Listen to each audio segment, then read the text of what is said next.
amigos da TV Nova Luz, a TV criada para iluminar o seu dia, conta com a sua participação. Acesse o site www.tvnovaluz.com ou vá diretamente ao YouTube para ver a palestra de sua preferência. Continuem a participar com as suas dúvidas e sugestões. Agradecemos muito essa participação. Vamos imaginar que estamos em janeiro de 1869 e escolhemos um artigo, olhemos nos slides. A Revista Espírita de janeiro de 1869, escolhemos o artigo para falar agora sobre o estudo sobre estatística do Espiritismo. Neste artigo de janeiro de 1869, como vimos nos slides, Kardec diz que o número exato de espíritas seria uma coisa impossível, por uma razão muito simples. O Espiritismo não é uma associação, não é uma congregação, e os seus adeptos não estão inscritos em nenhum registro oficial. Segundo o seu fundador, o Espiritismo é uma opinião que não exige nenhuma profissão de fé e pode-se buscar o todo ou parte dos princípios da doutrina. Basta simpatizar com a ideia para ser espírita. Vejamos no slide 2. O número de espíritas, disse Kardec, pode-se estimar o número de espíritas de maneira aproximada, pelas relações e pelo maior ou menor facilidade, ou pela maior ou menor facilidade com que a ideia se propaga. Esse número aumenta diariamente em proporção considerável. É um fato positivo, reconhecido pelos próprios adversários.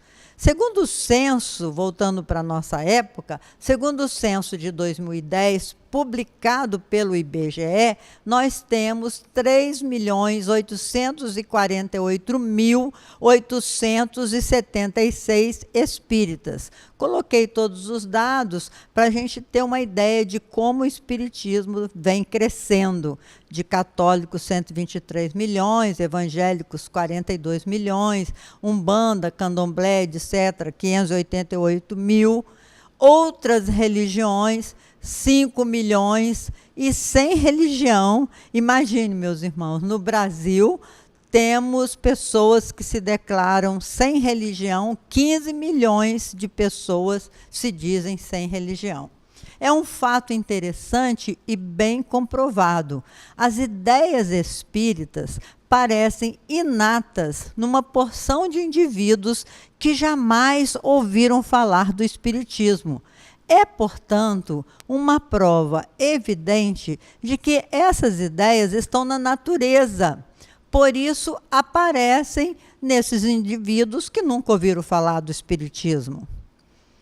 Deste ponto de vista, pode-se dizer que pelo menos 3/4 da população de todos os países possui o germe das crenças espíritas, pois são encontrados até mesmo entre aqueles que lhe fazem oposição. Ele se opõe, vamos ver no slide 3, ele se opõe, mas aceita algumas ideias. Os fenômenos espíritas foi considerado por muito tempo coisa do demônio. A falsa ideia que fazem do espiritismo é que tem trazido opositores, não o conhecendo em geral, senão pelos quadros ridículos que dele faz a crítica malevolente ou interessada em desacreditá-lo, recusam com razão a qualidade de espíritas. Então, muitas vezes a pessoa acredita no fenômeno espírita, mas pelas coisas ridículas que acontecem, as pessoas dizem que não são espíritas. Segundo as suas pesquisas, não existia nenhum país civilizado da Europa e da América que não houvesse espíritas. Eles eram mais numerosos nos Estados Unidos da América do Norte. Seu número aí era avaliado por uns em 4 milhões, o que já era muito, e por outros em 10 milhões. Kardec ponderou que 10 milhões, evidentemente, era uma cifra exagerada para a América do Norte, porque compreenderia mais de 1/3 da população, o que não era provável na Europa. Não, que não era provável nos Estados Unidos. Na Europa, no entanto, a cifra poderia ser avaliada em 1 milhão, na qual a França figuraria com 600 mil espíritas. Interessante Kardec publicar que em 1869 a França tinha em torno de 600 mil adeptos, sendo atualmente bem menos do que isso. Consultando a Wikipédia, apuramos que só nos Estados Unidos, em 1800, a população era de 4,9 milhões, e em apenas 100 anos, ou seja, em 1900, a população já era de 76 milhões, o que demonstra um crescimento acelerado com a presença de muitos imigrantes. Estamos falando dessa cifra para mostrar que Kardec considerou 10 milhões de espíritas uma cifra não favorável, não verídica. Sem contar o Canadá e o México, supõe-se que em 1869 a América do Norte teria em torno de 40 milhões de habitantes. Portanto, ao considerar 4 milhões de adeptos, seria realmente pouco provável, como afirmou Allan Kardec. Vamos ver no slide 4. Espíritas no mundo inteiro. Pode-se estimar o número de espíritas no mundo inteiro em 6 ou 7 milhões. Isso é que Kardec estimava naquela época. Ainda que não passasse da metade, a história não oferece nenhum exemplo de uma doutrina que em menos de 15 anos tivesse reunido semelhante número de adeptos disseminados por toda a superfície do globo. Se incluíssemos os espíritas inconscientes, isto é, os que só o são por intuição, e mais tarde se tornariam espíritas de fato, só na França poder-se-ia contar vários milhões. Veja que interessante o espiritismo nos países da Europa, conforme pesquisa de Allan Kardec. Vamos ver na slide 5. Essa estatística do espiritismo em 1869. Do ponto de vista da difusão das ideias espíritas e da facilidade com que eram aceitas, os principais estados da Europa podiam ser classificados como se segue. Em primeiro lugar, a França, em segundo, a Itália, em terceiro, a Espanha, em quarto lugar, a Rússia, em quinto, a Alemanha, em sexto, a Bélgica, em sétimo, a Inglaterra, em oitavo, a Suécia e Dinamarca, em nono, a Grécia, em décimo, a Suíça. Em relação ao sexo, diz Kardec que 70% de homens e 30% de mulheres. Hoje em dia, meus irmãos, a gente percebe o contrário. Em relação à idade, o maior número de adeptos está na faixa etária de 30 a 70 anos e o menor número de 70 a 80 anos. Em relação à instrução, veja na transparência. Olha o cuidado que Kardec teve em classificar os espíritas pelo grau de instrução. O grau de instrução foi fácil de apreciar pela correspondência. De instrução cuidada, 30%. Simples letrados, 30%. Instrução superior, 20%. Semiletrados, 10%. Analfabetos, 6%. E sábios oficiais, 4%. Em relação as ideias religiosas, católicos romanos, livres pensadores não ligados ao dogma, 50%. Católicos gregos, 15%. Judeus, 10%. Protestantes liberais, 10%. Católicos ligados aos dogmas, 10%. Protestantes ortodoxos, 3%. E até muçulmanos, 2%. Em relação à fortuna, os pobres eram 60%, fortunas médias, 20%, indigentes, 15%, e grandes fortunas, apenas 5%. Em relação à classe social, vejamos nos slides. Vários soberanos e príncipes reinantes, membros de famílias soberanas e um grande número de personagens tituladas. Em geral, era nas classes médias que o espiritismo contava mais adeptos. Na Rússia, era mais ou menos exclusivamente na nobreza e na alto-aristocracia. E na França se propagava mais na pequena burguesia e na classe operária. Kardec pesquisou até mesmo entre os militares. Vejamos a cifra dos militares no outro slide. Entre os militares, que a gente vai do soldado, cabo, terceiro sargento, segundo sargento, primeiro sargento, eu coloquei essa classificação porque eu mesmo não sabia dizer a hierarquia militar, até chegar ao general. Então, entre os militares, o primeiro lugar, os espíritas estavam entre os tenentes e subtenentes. Depois, no segundo lugar, os suboficiais. Em terceiro lugar, capitães. Em quarto lugar, coronéis. Em quinto lugar, médicos e cirurgiões. Em sexto lugar, generais. Em sétimo, guardas municipais. Em oitavo lugar, os soldados da guarda. Em nono lugar, os soldados de linha. Observação. Os tenentes e subtenentes espíritas estavam quase todos na ativa. Entre os capitães, cerca de metade estavam na ativas, a outra metade na reserva.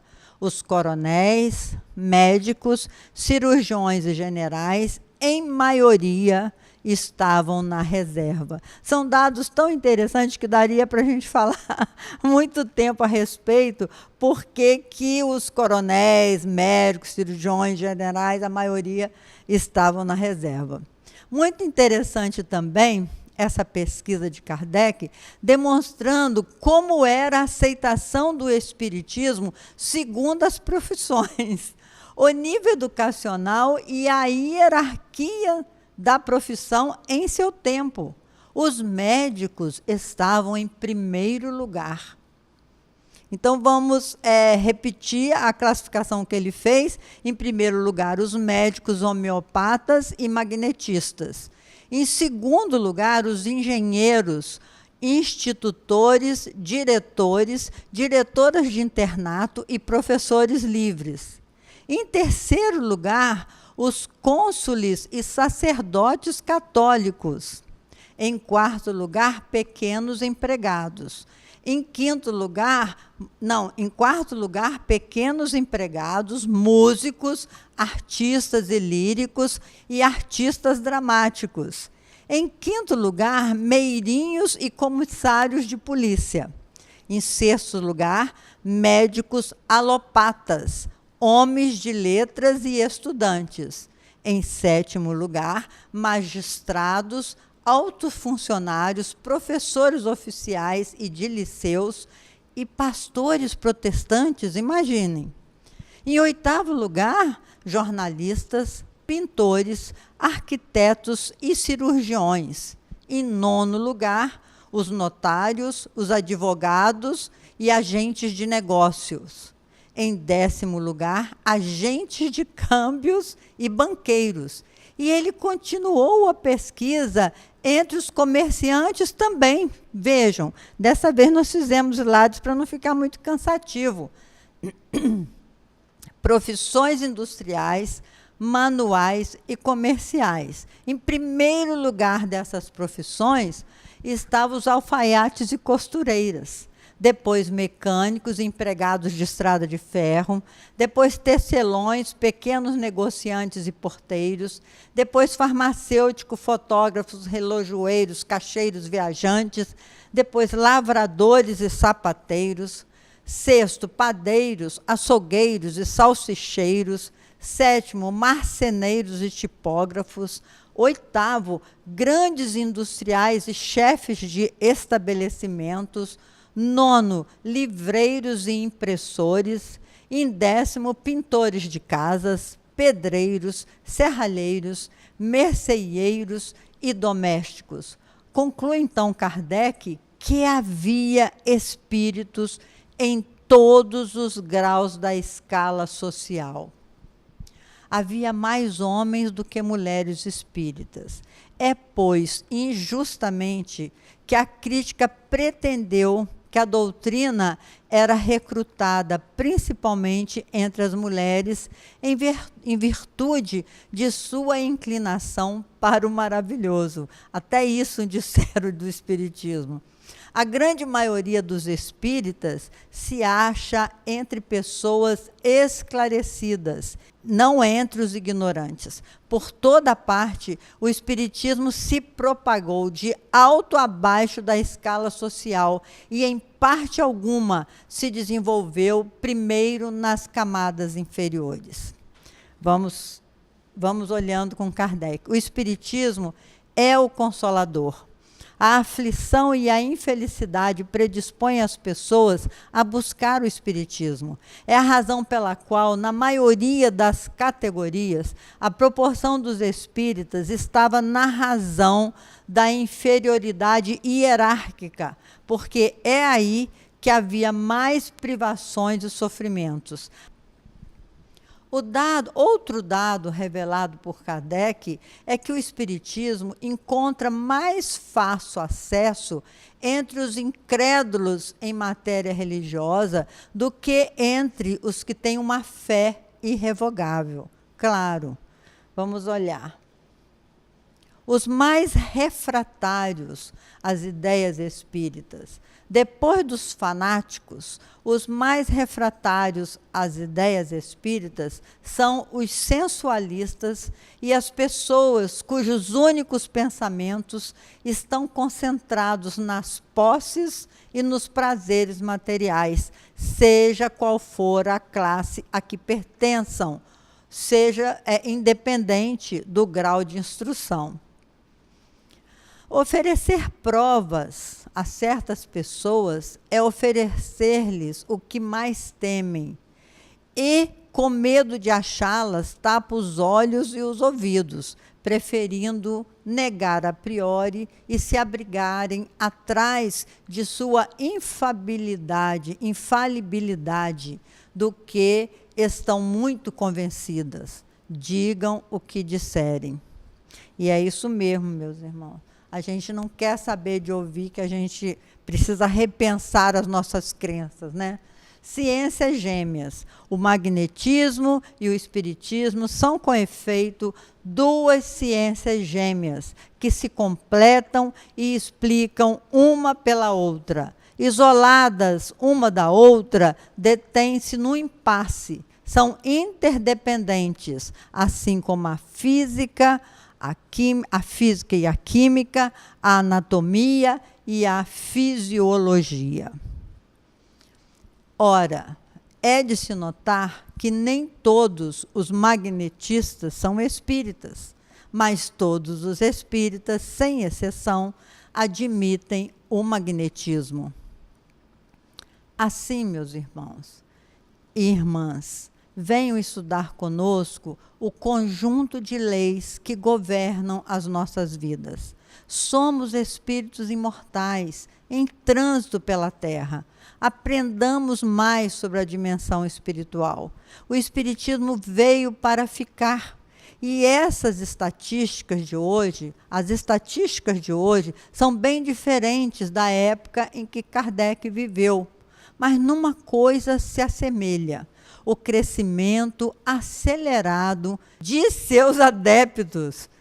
Os resultados do censo de 2010, divulgado pelo Instituto Brasileiro de Geografia e Estatística, o IBGE, mostrado acima, indicam importante diferença dos espíritas para os demais grupos religiosos. Vamos ver no slide 13. Os adeptos do espiritismo possuem as maiores proporções de pessoas com nível superior completo. Então, hoje em dia, no Brasil, as pessoas com nível superior completo representam 31,5% dos adeptos da doutrina espírita. Os alfabetizados, 98,6%. Menores índices de indivíduos sem instrução. O espiritismo é a religião que apresenta um menor nível de adeptos com pouca instrução. É 1,8%. Com ensino fundamental incompleto, o espiritismo apresenta 15%, segundo a estatística do IBGE de 2010. O espiritismo também foi uma das religiões que apresentou crescimento de 65% desde o censo realizado em 2000. Passaram de 1,3% da população, ou seja, 2.300.000 adeptos, para 2% da população em 2010, ou seja, 3.800.000 adeptos. No entanto, a Federação Espírita Brasileira diz que temos em torno de 30 milhões, porque inclui os simpatizantes da doutrina, como nos disse Kardec anteriormente, que basta ser simpatizante para se tornar espírita. Avante, pois, espíritas! A transição está acontecendo e precisamos ser incansáveis na divulgação desses ensinamentos libertadores. Até o nosso próximo encontro, se Deus quiser.